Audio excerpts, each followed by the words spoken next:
ভাই, মানুষ চিন্তা করে আমি প্রত্যেকদিন রেস্টুরেন্টে যেয়ে মজার মজার খাবার খাবো, আর আমি চিন্তা করি সেই টাকা দিয়ে বাসায় কিভাবে আরো মজার মজার খাবার তৈরি করা যায়। যে কোনো খাবারই হোক না কেন, সেটা আমার বাসায় ট্রাই করে খেতে হবে। আমি চেষ্টা করি যতটা সম্ভব বাইরের খাবার অ্যাভয়েড করে চলার। আমি অনেক ছোটবেলা থেকে এই পিৎজা রেসিপিটা ট্রাই করার চেষ্টা করেছি, ইভেন অনেকবার এই পিৎজাটা আমি তৈরি করেছি। সত্যি কথা বলতে প্রত্যেকবারই আমি এই পিৎজা রেসিপিতে ফেল করেছি। আমি একবারও এই পিৎজা রেসিপিতে সাকসেস হইনি। কেন জানি, যতই পারফেক্টলি আমি পিৎজা বানাই না কেন, আমি যখন চুলায় পিৎজাটা বেক করতাম এটার টেস্ট একদমই বাজে হয়ে যেত। কিন্তু আমি কখনো হাল ছাড়িনি, আমি রেগুলারই এটা তৈরি করেছি এবং আলহামদুলিল্লাহ এখন আমি পিৎজা বানাতে একদম সাকসেস। আমি এই পিৎজা আর কেক বানাতে জীবনে কত আটা, ময়দা আর ডিম, দুধ শেষ করেছি আমি নিজেও জানি না। আসলে মানুষ ট্রাই করতে করতেই শিখে।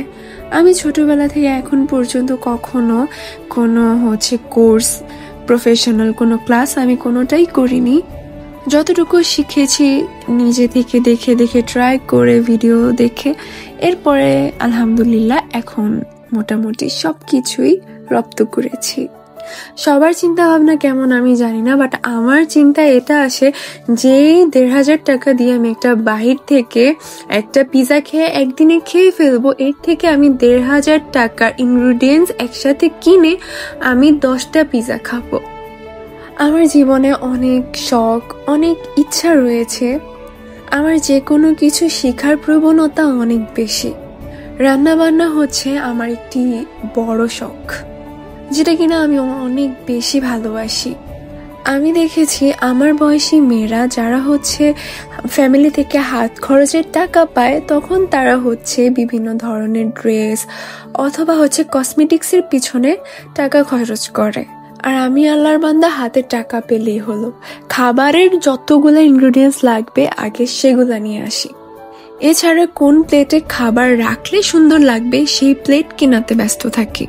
আর আমার বাসায় কোনো মেহমান আসলে আমি চেষ্টা করি ছোটখাটো একটা রেস্টুরেন্টের ফিল দিতে। আর আলহামদুলিল্লাহ আমার এই পিৎজাটাও অনেক বেশি মজা হয়েছিল।